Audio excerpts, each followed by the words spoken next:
भारत सिर्फ अस्करी महाज पर ही नहीं बल्कि सिफारती मैदान में भी मात खा रहा है।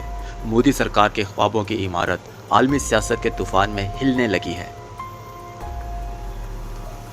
भारत को इस वक्त न सिर्फ सरहदी तनाव का सामना है बल्कि बैनुल अक़वामी महाज पर भी शदीद दबाव बढ़ चुका है। पाकिस्तान ने सिफारतकारी की बिसात पर ऐसे मोहरों को हरकत दी कि आलमी राय आमा भी हमारे मौक़िफ़ के हक़ में हमवार होती गई और भारत को अपनी जारहाना पॉलिसियों का दिफा करना पड़ रहा है।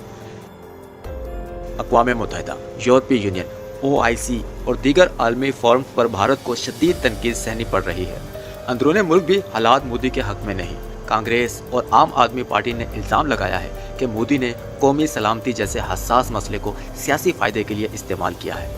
4 अगस्त 2025 को अमरीकी सदर डोनाल्ड ट्रंप के बयान ने मोदी हुकूमत के लिए मुश्किलात को कई गुना बढ़ा दिया है। ट्रंप ने भारत के साथ रूसी तेल की खरीदो फरोख्त पर न सिर्फ तनकीद की बल्कि 25% से भी ज़्यादा तरसीली टैक्स बढ़ाने का ऐलान किया है। अमरीकी सदर ट्रंप ने भारत के टैरिफ में मजीद 25% इजाफा कर दिया। व्हाइट हाउस के मुताबिक भारत पर मजमूई अमरीकी टैरिफ 50% हो गया है। इसके साथ साथ रूस से तेल खरीदने पर सानवी पाबंदियों का अंदिया भी दिया, जो भारत की सिफारती नाकामी का खुला सबूत है। इस नए टैरिफ से भारत की $6 अरब सालाना बरामदात मुतासिर होंगी। छोटे सनतकार, किसान और एक्सपोर्टर बराह रास्त दबाव में आ गए हैं, जबकि स्टील और एल्यूमिनियम इंडस्ट्री को कारी ज़रब लगी है।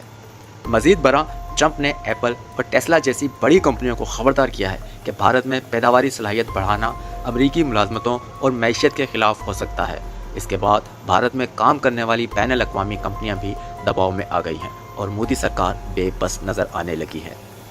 दूसरी जानिब भारत ने वर्ल्ड बैंक और दीगर आलमी इदारों पर दबाव डालने की हर मुमकिन कोशिश की कि पाकिस्तान को कर्ज न दिया जाए, लेकिन वर्ल्ड बैंक ने वाज़ेह कहा कि पाकिस्तान की माशी इस्लाहात काबिल तारीफ़ है और कर्ज इन पॉलिसी इक़दामात की हिमायत में दिया जा रहा है।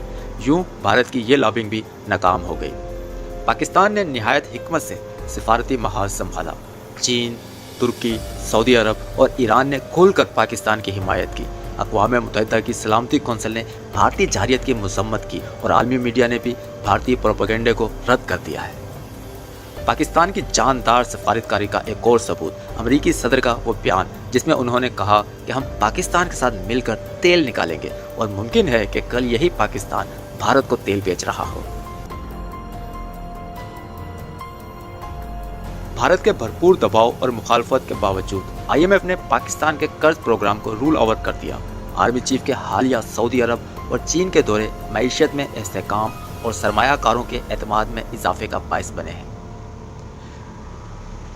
नरेंद्र मोदी के लिए ये जंग सिर्फ सरहदों तक महदूद नहीं रही, बल्कि ये एक सियासी, सफारती और माशी जंग बन गई है और इन तीनों महाजों पर भारत को नाकामी का सामना हुआ है। दूसरी तरफ पाकिस्तान ने यह साबित किया कि मजबूत सफारतकारी, आलमी ताल्लुकात की हिकमत और बरवक्त फैसले किसी बड़े हरीफ को शिकस्त देने के लिए काफ़ी हैं।